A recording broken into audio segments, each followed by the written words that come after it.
कामों पर गौर करते हैं जो कलाम करता है। मैं जरा तेजी से आगे बढ़ूंगा और मैं चाहता हूं कि आप इसे जरा गौर से सुने। कुछ बातें सिखाई जाती हैं, कुछ बातें पकड़ी जाती हैं।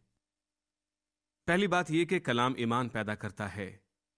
जब आपने यीशु से मुतालिक सुना, इस कलाम से मुतालिक सुना और यह सुना कि यीशु ने आपके लिए सलीब पर क्या किया, कबल इसके कि आपने अपनी जिंदगी मसीह को दी, यह कलाम आपके अंदर ईमान लाया। रोमियो 10:17 फरमाती है कि ईमान सुनने से पैदा होता है और सुनना मसीह के कलाम से। यीशु मसीह को अपनी जिंदगी देने से पहले आप गुनाह में गुम थे, आपकी मंजिल जहन्नुम थी और आपके पास अब्दी जिंदगी नहीं थी। आपने सच्चाई को सुना, इस सच्चाई ने आपको छुआ और कलाम की इन बातों और खुदा के मुकाशफे को सुनकर के वो आपके लिए मुआ और उसने आपको मुआफ किया।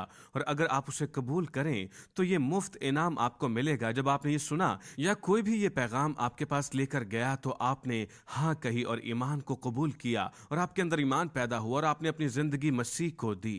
अब ईमानदार होते हुए जब आप कमजोर होना, कांपना, घबराना शुरू करते हैं और गिरते हैं तो कलाम आपके लिए ईमान पैदा करता है। यही खास ख्याल है मुकाशफा जो बयान किया जाएगा, बहस, खुदा का नुक्ता नजर। इसलिए आप कहते हैं ठीक है लियोन साहब, मुझे तो बाइबल पढ़ने के लिए मुश्किल से वक्त मिलता है, तो फिर तालीमाती सीरीज लीजिए क्योंकि ये भी बाइबल सिखाती है। मैंने एक शख्स को ये कहते सुना और जब उन्होंने ये कहा कि तो वो तो एक कहानी और किसी चीज के मुकाशफे, तसव्वुर और खुदा पर ईमान से मुतल्लिक बताएंगे, जो लिखे हुए खुदा के कलाम में है वो मुझे बताया जाएगा और मुझे कोई बात बताई जाएगी और मैं जानता हूं कि मैं जिंदगी के इस हिस्से में पहले जैसा नहीं रहूंगा। हत्ता कि अगर मैं इस वक्त इसे ना भी लूं, अब मैं एक सफर पर रवा दवा हूं जो बीज बोया गया है। मैं माली तौर पर और मुआशी तौर पर पहले जैसा नहीं रहूंगा, मैं इन बातों में पहले जैसा नहीं रहूंगा क्योंकि उसका कलाम बोया गया है और ये उगता और बढ़ता है। खुदा का कलाम इतना कुदरत वाला है, इतना फातिहाना है कि आप मोहतात हो जाएंगे। हाँ, आप जैन बुद्धिस्ट की बातें सुन सकते हैं, हाँ आप ओपरा भी सुन सकते हैं, जी हाँ आप मुख्तलिफ मजाहिब के मुतल्लिक भी सुन सकते हैं और हाँ वो बताएंगे अगर उनके अंदर कुछ सच्चाई हो, ये आपकी अकल को भी थोड़ा नया बना देंगे और आपके जहन को सुकून देने के लिए आपकी थोड़ी मदद भी करेंगे। लेकिन रूहानी आलम में सिर्फ यीशु मसीह आपको छुएगा। सिर्फ यीशु ही बादशाहों का बादशाह और खुदावंदों का खुदावंद है। सिर्फ वही आपके गुनाह मिटा सकता है और आपको बर्फ की मानिंद सफेद बना सकता है। सिर्फ यीशु ही आपको लेगा और आपकी जिंदगी का मंसूबा देगा, क्योंकि किसी और किताब को पढ़कर आप अपने दिमाग और अकल और सोच को जरा भी तब्दील नहीं कर सकते। आगे बढ़िए और इन बातों में अपनी अकल को नया बनाए। लेकिन देखें, यीशु मसीह और उसका खून मुसलसल मुआफ कर रहा है। ये आपको तब्दील करता है, ये आपको नया मखलूक बना देता है। ये कोई छोटी बात नहीं है, ये बड़ी बात है, ये सबके लिए है, ये जबरदस्त है। आप बादशाह के फर्जंद हैं, आपको मुआफ कर दिया गया है, आपको उसके खून से धोया गया है और मुस्तकबिल की तमाम बातें अब मुमकिन है। सब कुछ मुमकिन है, जाग जाइए। यीशु के खून ने आपको मुकम्मल तौर पर आजाद कर दिया है, लेकिन ये उसका कलाम है जो आपकी अकल को नया कर देता है। आप क्या कहेंगे अगर मैं पूछूं कि आपकी जिंदगी में किस चीज की कमी है और आपकी दुनिया किस तरह बदल जाएगी अगर आपकी रसाई मौजज़ात तक हो, लेकिन बिल्कुल आम जिंदगी में फितरी तरीके से। और यही है स्पिरिट कंटेम्पररी जिंदगी। आपको ऐसा बनाया गया है कि आप कारोबारी दुनिया में कदम रखें तो आप दूसरों से बेहतर हो। दर हकीकत खुदा की मर्जी ये है कि हर ईमानदार सबसे आला बने। उठिए और ऐसी बड़ी जिंदगी गुजारिए जिसमें खुदा आपके जरिए जबरदस्त काम करे। ना सिर्फ ये हमें ईमान देता है जिस तरह मैंने कहा, बल्कि ये हमें नया जन्म देता है। जब खुदा का कलाम आता है तो ये हमें मखलूक नौ बना देता है। देखिए, बाइबल मुकद्दस में एक आयत मौजूद है, हाँ मैं अपनी निजात की शादमानी की तरफ लौटूंगा। क्या आप ये भूल गए हैं कि ये किस तरह है? क्या आप भूल गए हैं? मत भूले, कई दफा बुरे एहसासात को याद रखना भी अच्छा होता है। कितना तकलीफ दे वक्त था, मारा गया, कूटा गया, शिकस्त दी गई, आप हकीर हुए गैर अहम बनने के लिए, और फिर यीशु आ गया, उसने आपसे मोहब्बत की, आपका ख्याल किया, उसके खून ने आपको तब्दील कर दिया और आपकी अकल को नया कर दिया। वाह! यह भी याद रखें कि खुदा का कलाम रूहानी खुराक है। पहला पतरस 2:2 में लिखा है कि दुनिया में शीरखारों की खुराक दूध है, कलाम जो आपके अंदर उगता है। और याद रखें, आप खुदा के कलाम को और ज्यादा जानकर ही बढ़ सकते हैं। आप चर्च में बैठ सकते हैं, 20 साल से ईमानदार भी हो सकते हैं, ख्वाब बढ़ें या ना बढ़ें, ताकि आप खुदा के कलाम के तस्वुरात और बातों को लें, खुदा के कलाम का मंतक, खुदा के कलाम का मुकाशफा। और जब आप खुदा के कलाम और उसके कलाम के मुकाशफे को पहचानना शुरू करते हैं कि आप कौन है और कलाम को खाते हैं, तो आप तवानाई पाते हैं। मैं आपके मुतालिक तो नहीं जानता, एक दिन जब मैं जागा तो मैंने इस बात को महसूस किया कि मेरी आंखें खुली की खुली रह गईं।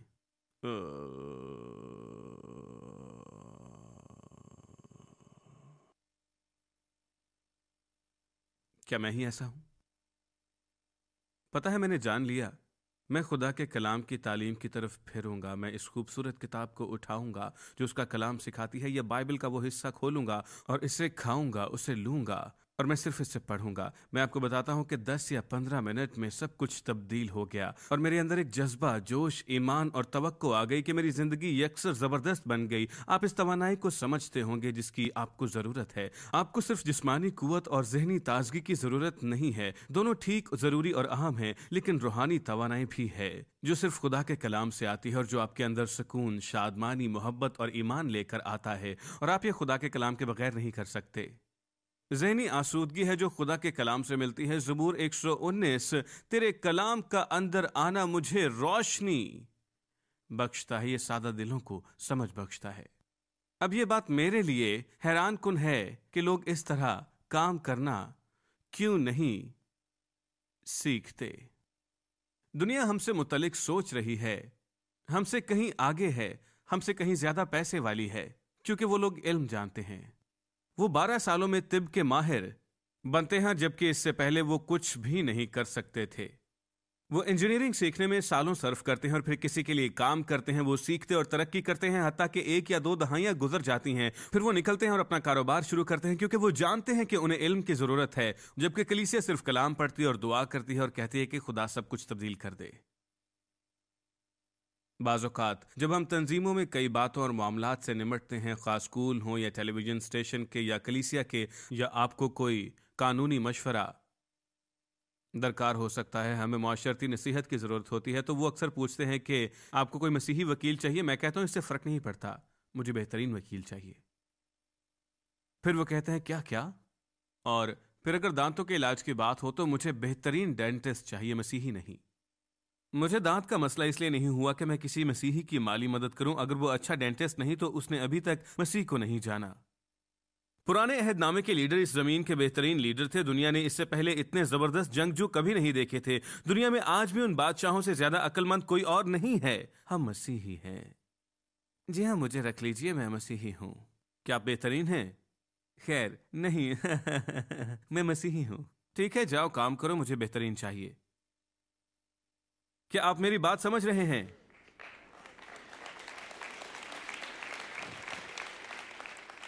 खुदा का कलाम शिफा लाएगा। जब आप उसके कलाम को देखना शुरू करते हैं तो कलाम ज़बूर 107 की 17वीं आयत में फरमाता है कि अहमक अपनी खताओं के सबब से और अपनी बदकारी के बायस मुसीबत में पड़ते हैं। मैं वाकई जल्द कुछ चाहता हूं, इससे पहले पिघल मत जाइए। ज्यादातर बीमारी और ज्यादातर कमजोरी इस वजह से नहीं है कि इब्लीस जोरावर है। यह इसलिए भी नहीं कि खुदा ने आप पर लानत की है। ऐसा इसलिए है क्योंकि कोई ऐसी मारिफत जरूर है जिसको आप नहीं जानते, या कुछ उसूल ऐसे हैं जिनको आप तोड़ रहे हैं। और बाइबल इस सब को कहती है तकसीर। दूसरे लफ्जों में, आप दबाव का शिकार हैं, आप बीमार हैं, ये इब्लीस नहीं है। तो खुदा की सलामती और उसकी शादमानी को थाम लीजिए। ऐसा कीजिए, खुदा के कलाम को देखिए तो दबाव आपको छोड़ देगा। खुदा की हजूरी आपके अंदर आएगी, शादमानी और सलामती सल्तनत करेंगे और बीमारी आपको छोड़ देगी। हमने तो बीमारी और कमजोरी को बड़ी पेचीदा चीज बना दिया है।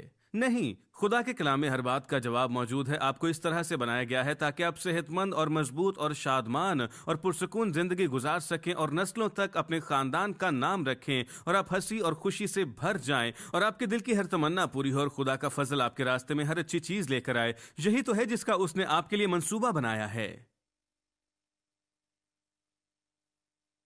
जिस्मानी शिफा। कलाम में लिखा है, तब उन्होंने अपनी मुश्किल में खुदावंद को पुकारा और उसने उन्हें उनकी परेशानियों और मुसीबतों से बचाया। उसने कलाम को नाजिल करके उन्हें शिफा बख्शी और उन्हें उनकी हलाकत से बचाया। बस हम ये सोचते हैं कि ये लफ्ज शिफा हवा में एक बुलबुला है, बूम, और शिफा मिल जाती है। नहीं, जब वो अपने कलाम को नाजिल करता है तो वो अपने कलाम का मुकाशफा नाजिल करता है। और जो शख्स बीमारी से नबरदाज़मा है, हो सकता है कि ये बैक्टीरियल बीमारी हो सकता है ये दबाव की वजह से हो सकता है ये बीमारी उस शख्स के खानदान के DNA में हो, लेकिन बाइबल मुकद्दस में हमेशा जवाब मौजूद है। और खुदा का कलाम मुकाशवा बख्शता है, ख्वाह आप जो भी हों, लेकिन आप अपने आबाओ अजदाद का डीएनए नहीं है, आप तो बादशाहों के बादशाह और खुदावंदों के खुदावंद का डीएनए है। और नया मुकाशवा बताता है कि आप क्या कुछ हैं, कि बीमारी दबाव की वजह से है, और जब आप कलाम का मुकाशवा लेने लगते हैं तो शिफा आपके बदन में आ जाती है। खुदा का कलाम फातिहाना है, ये जिंदा है, ये जिंदगी से पुर है, और हम तो पहिए के पास सोए हुए हैं। बेखबर मेरे और आपके दरमियान सिर्फ यही बात है जो बड़े बड़े काम करती है कि अजीम जिंदगी गुजारें, शादमानी से जिएं। उसके कलाम से आपको गुनाह और शैतान पे फतह मिलती है। मैं जल्दी से बताऊंगा, घर पे इसका मुताला कीजिएगा। इससे इब्लीस और गुनाह पर फतह मिलती है। ज़बूर 119:9 से 11 में दाऊद फरमाता है कि लिखा है, जवान अपनी रविश किस तरह पाक रखे, तेरे कलाम के मुताबिक उस पर निगाह रखने से। मैं पूरे दिल से तेरा तालिब हुआ हूं, मुझे अपने फरमान से भटकने ना दे। मैंने तेरे कलाम को अपने दिल में रख लिया है ताकि मैं तेरे खिलाफ गुनाह ना करूं। इब्लीस इतना जोरावर नहीं कि वो आपको किसी गुनाह में गिरा दे, क्योंकि हम अक्सर कहते हैं, ओ मुझसे तो इब्लीस ने ये काम करवाया है। माफ कीजिए, वो तो मारा और शिकस्त खाया हुआ है। अपने दिल में खुदा का कलाम रख लीजिए, कोई ऐसी आजमाइश नहीं जो आपको उलझा सके। अपने दिल में खुदा के कलाम को रख लीजिए, आप आज़ादी से चले और खुशी से जिंदगी गुजारेंगे और अच्छी चीज़ों की आरजू करेंगे, बजाय कि आप शहवानी हवस और ऐसी चीज़ों के पीछे भागे जो आपको मार सकती हैं। मैंने तेरे कलाम को अपने दिल में रख लिया है ताकि तेरा गुनाह ना करूं। वो हमें कितना आसान और साफ दिखा रहा है कि इब्लीस पर फतह हो चुकी है, गुनाह पर फतह हो चुकी है यीशु सलीब पर। और जो ही आप सलीब को समझना शुरू करते हैं तो आप समझना शुरू करते हैं कि आप तो अजीब हैं और अजीम तौर से खुदा की शबीह पर उसकी मानंद बनाए गए हैं। आपको खुदा के कलाम की ज़रूरत है। चलिए आगे बढ़ते हैं, क्योंकि कलाम का वक्त भी तकरीबन ख़त्म होने वाला है। खुदा का कलाम आपको धोएगा और आपको पाक करेगा। इफ्सियों 5वें बाब की 25वीं आयत में लिखा है, ऐ शौहरों अपनी बीवियों से प्यार करो जैसे मसीह ने कलीसिया को प्यार किया और अपना आप उसके लिए दे दिया। दरअसल ये तालीम शौहरों और बीवियों के लिए नहीं, बल्कि ये कलाम इसलिए है ताकि ये काम करे, और ये एक तस्वीर है कि कैसे मसीह कलीसिया से प्यार करता है। देखें, वो कहता है कि वो उसे अपने खून से धोकर और पानी से धोकर साफ करेगा। एक मिनट ठहरे, यहां खून था। मेरा ख्याल था कि जब उसने जान दी और अपना खून बहाया तो हमारे गुनाह मुकम्मल तौर पर माफ हो गए। जी हां, तो फिर ये उसका फजल था। जी हां, ठीक है, तो फिर वो यहां क्या बात कर रहा है? साफ करने और पाक करने से मुतल्लिक वो यहां कह रहा है कि वो कलाम के बहते पानी से हमें धोकर पाक और साफ कर सकता है। वो धोकर पाक और साफ कर सकता है जिस पर कोई दाग या झुरी या धब्बा ना हो, बल्कि वो कलीसिया पाक और बेइल्जाम हो। कलाम में ये मरकूम है। पहला यूहन्ना 5वें बाब की 6ठी आयत में लिखा है, ये वो है जो पानी और खून से आया। और यीशु मसीह ना सिर्फ पानी से आया, बल्कि वो खून और पानी से आया, और ये रूह है जो उसकी गवाही देती है, क्योंकि रूह सच्चाई है। खुदावंद यीशु मसीह के खून ने आपको मुकम्मल तौर पर आजाद कर दिया है। लेकिन ये उसका कलाम है जो आपकी अकल को नया करता है और आपको रास्तबाजी में ले चलता है जो आपके पास है। और ये कलाम है जो आपको हर बात पर गालिब आने के काबिल बनाता है। जी हाँ, खुदा आपसे प्यार करता है और उससे कोई फर्क नहीं पड़ता कि आपने कौन सा गुनाह किया है। वो आपको हमेशा प्यार करता है, उसके साथ आपका रिश्ता महफूज है। लेकिन मेरी बात सुनिए, आप अपनी जिंदगी में हर शय को तबाह और बर्बाद कर देंगे अगर खुदा का कलाम आपकी जिंदगी में नहीं आता और आपको कलाम के पानी से नहीं धोता और आपको ये समझ नहीं देता कि आप कौन हैं और आप क्या कर सकते हैं और खुदा के कलाम का क्या मतलब है। और एकदम ये फजल जो आपका है, ये रास्तबाजी जो आपके लिए है, ये दोनों इनाम है। ये उसका कलाम है जो आपको उठाता है कि आप वैसी जिंदगी गुजारें जैसी हमेशा से गुजारने का ख्वाब देखा था। जी हाँ, आपको माफ कर दिया गया है। जी हाँ, आप आसमान पर जाएंगे जब आप मरेंगे। लेकिन अगर आप खुदा के कलाम को नहीं थामते तो आप ऐसी जिंदगी गुजारेंगे जैसे आप जहन्नुम में हैं कबल आसमान पर जाने के। आप दबाव के शिकार, बीमार, उदास इंसान की तरह रहेंगे आसमान के इंतजार में। ओह, मैं तो एक भी दिन आसमान का इंतजार नहीं कर सकता। यहाँ क्या मुसीबत है? क्योंकि यीशु को जानते हुए कि उसका बोझ हल्का है और उसमें सुकून है। आसमान के दिन जमीन पर भी आएंगे और वैसी ही शादमानी और खुशी जमीन पर भी होगी जैसी आसमान पर होती है। ये हम दुआए रब्बानी में देखते हैं। और फिर कलाम में लिखा है कि खुदावंद मेरा चौपान है, मुझे कमी ना होगी। वो मुझे हरी हरी चरागाहों में बिठाता है, सहराओं में नहीं। वो मुझे राहत के चश्मों के पास ले जाता है। मैं अपनी जिंदगी के हर हिस्से में भरपूर और मामूर हूं। ऐसे खुदा हमसे बात करता है। लेकिन अगर अपनी जिंदगियों से मुतालिक हम गलत सोच रखें तो फिर खुदा का कलाम हमारे अंदर नहीं आता कि हमें वो बनाए जो हम हैं। हाँ, ये जिंदगी ऐसे ही चलती रहती है। कलाम क्या काम करता है? ये आईना है जिसमें हम देखकर महसूस करें कि आप कौन हैं। आप माँ की आवाज सुने या बाप की, अगर ये खुदा के कलाम में से नहीं। खुदा का कलाम आपके लिए एक आईना है। जो कुछ आप हैं, आपका माजी नहीं, आपकी तारीख नहीं, बल्कि खुदा का कलाम एक आईना है जिसमें हम देखते हैं याकूब पहला बाब 22वीं से 26वीं आयत, कहें ये मैं हूं, याहू, ये नहीं कि ये मैं हूं और मैंने ये किया। जब आप खुदा का कलाम पढ़ना शुरू करते हैं, मैं आपको बताता हूं कि ये वो कलाम है जो जवाब है। और वक्त काफी ज्यादा हो गया है तो मैं आपको चैलेंज करना चाहता हूं। लियोन, मुझे अमली तौर पर क्या करना चाहिए? आपको खुदा के कलाम की सच्चाइयां सीखने की जरूरत है। अगर आपने अपने लिए कभी खुदा के कलाम का मुताला नहीं किया, लेकिन आपने खुदा से दुआ की है कि वो आपको माफ करे और आपको शिफा दे, आपको खुशहाल करे और आपको बरकत दे वगैरह, और आप सिर्फ जरूरत के वक्त दुआ करते हैं, तो अगर आपकी मसीहियत की हद यही है तो देखिए फिर आप एक बच्चे की मानंद हैं। अगर आप रोजाना माफोकुल फितरत, और अगर आप जिंदगी के हर हिस्से में रोजाना माफोकुल फितरत और अजीब जिंदगी को देखना चाहते हैं, तो फिर पूरी जिंदगी मुहिम के लिए उठ खड़े हों। अगर आप ऐसा ताल्लुक चाहते हैं जो बहुत खूबसूरत और मजबूत हो और ये आपके हर काम में हो, अगर आप अच्छी मुईशत चाहते हैं और आपके पास पैसे रहना शुरू हों जो आपके पास कभी नहीं थे और आप बढ़ते रहें। बहुत से लोग जब वो खुशहाल और दौलतमंद होना शुरू होते हैं तो पैसा उन्हें खा जाता है, क्योंकि जितना पैसा बढ़ता है उतनी मुश्किलात भी बढ़ती हैं, और जितना पैसा ज्यादा होता जाएगा आपको और लोग रखने पड़ेंगे और बहुत सी चीजें सर उठाना शुरू करती हैं। किसने आपको कह दिया पैसा ज्यादा हो तो मुश्किलात कम हो जाएंगी? क्या आप मजाक कर रहे हैं? पर अगर आप कलाम से अपनी अकल को नया करें तो आपकी अकल बढ़ेगी और आपके लिए पैसे से निमटना आसान होता जाएगा, रिश्तों को निभाना आसान हो जाएगा। मैं नहीं कहता कि काम ना करें, सख्त मेहनत करें, कोई बुरा नहीं मानता जब आप मेहनत करते हैं। एक फुटबॉल खिलाड़ी को देखिए, उसे बाहर जाकर खेलने के लाखों मिलते हैं कि वो हर 30 सेकंड में हिट लगाए, और अगर कोई उससे मारता है बैम तो वो गिर जाता है, वो फिर उठता है, नाक से खून बहता है, कंधे का जोड़ उतर जाता है, वो उसे पीछे कर लेता है, उसकी टांग घोड़े की मानी चलती है और वो कहता है मुझे बाहर नहीं निकलना, मैं एक दौड़ और दौड़ूंगा। और फुटबॉल मैच के आखिर में और ज्यादा रगड़े आती हैं, जख्म लग जाते हैं, उसके नाक से खून बहता है, उसकी आंखें काली हो जाती हैं और वो इसी तरह चलता जाता है, लेकिन इसके चेहरे पर एक बड़ी और पुरानी मुस्कुराहट होती है, क्योंकि जो काम वो करता है उसे उससे मोहब्बत है। मेरी बात सुने, मुझे अपने काम से मोहब्बत है।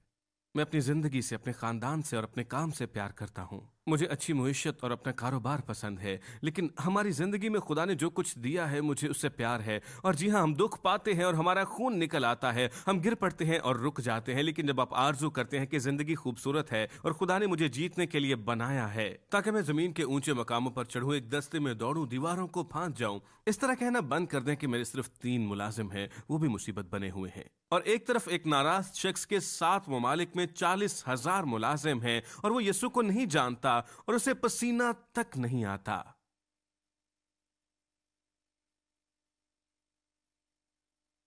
और आप मेरे दोस्त, आप बादशाह के फर्जंद हैं। मेरे दोस्त, आपके सामने एक मुहिम है। अगर आप इस बात पर ईमान नहीं रखते, अगर आप ये नहीं देखते, तो खुदा का कलाम आपको जानने की जरूरत है जो आपके दिल को कायम रखे। किसी ने मुझसे कहा कि लियोन, इस तरह की तालीम आप कैसे देते हैं? आपने कभी किसी तालीम को दोहराया नहीं, आप इस जज्बे से मामूर होते हैं। और मैं भी मुनादी कर रहा हूँ, मैं नहीं जानता 30 साल से ज्यादा। और आप क्या जानते हैं? मैं तो खुदा के कलाम से मुतालिक बहुत कम जानता हूँ, लेकिन मैं जितना ज्यादा गहराई में जाता हूँ, कलाम और मुकाशफा को महसूस करता हूँ, मुझे खुदा ने किस लिए तैयार किया है। मैं जितना ज्यादा दुनिया को देखता हूँ तो कहता हूं ठीक है, हमने तो अभी तक कुछ भी नहीं किया। आए उठे और कनाडा के हर शहर तक जाएं, आए दुनिया के हर मुल्क तक पहुंचे, आए हर जुबान वाले शख्स तक और टीवी के जरिए पूरी दुनिया तक पहुंचे। जब आप ये जानना शुरू करते हैं कि मसीह में आप कौन हैं और क्या कर सकते हैं, फिर आप आगे देखना शुरू करते हैं और कहते हैं सुनिए, आइए कुछ कीजिए, वो ख्वाब कहां है।